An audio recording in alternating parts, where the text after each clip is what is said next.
I am so delighted to be here this morning.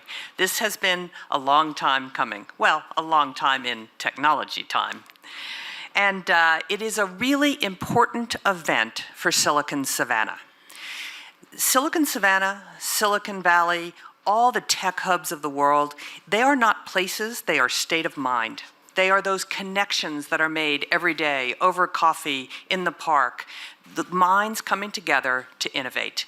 And I think AWS and Amazon is a crucial part of Silicon Savannah's growth and development.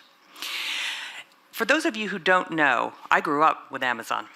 I remember when I became the CEO of eBay, we looked up one day and said, if we could ever be like Amazon, that would be amazing. And I want to tell you, Amazon is one of the most important technology companies in Silicon Valley. It's one of the most important technology companies in the world. And the fact that they have chosen to put the development center for AWS in Nairobi speaks volumes about Kenya, speaks volumes about Nairobi, and speaks volumes about this administration. So congratulations to all of you. I want to tell you a little bit about innovation. There is two kinds of innovation in the world. There's what I call evolutionary innovation, which is people who every day make what already exists a little bit better, new and improved, a little bit better food, a little bit better consumer goods, a little bit better maps, a little bit better on everything that you do. Those people are very, very important because unless we keep getting better at the basics, we fall behind. But there is a very small number of people and companies who do what I call disruptive innovation.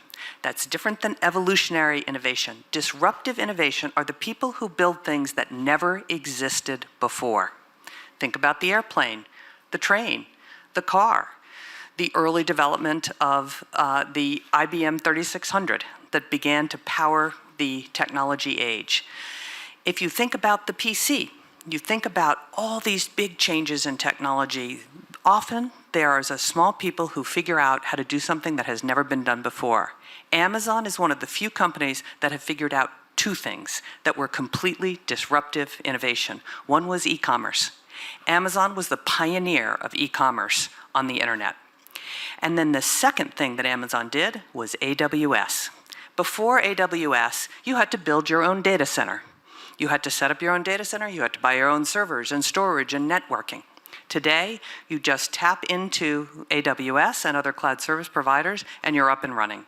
Let me tell you the difference this would have made at eBay. I joined eBay in 1998. We had to build our own data center. We had to figure out how to do that. And by the way, that took 9 months to do. And by the way, we had some challenges doing it along the way. I remember going into the data center one day and there were fans cooling the servers. Oops, big problem. In any case, today, if I was starting eBay, we would have tapped into AWS and we'd be up and running in 2 days. 9 months to 2 days. And that is what is so important here, is that AWS is an enabler of big companies, as you heard this morning. But more importantly, in many ways, they are an enabler of small tech companies because you no longer have to have a lot of capital to start your own company. You have, in fact, don't really need any capital at all. You can just tap into a cloud service provider and you are up and running, ready to go. So I'm super excited about AWS being here. I think it will create a revolution among the small to medium-sized enterprises, which are those that always power the Silicon Valley or the Silicon Savannah. So congratulations, I am so pleased that you are here. Thank you to the President for continuing to create an enabling environment that allows companies like Amazon to come here. And we can't leave without saying, celebrate the engineers and the innovators. Thank you very much.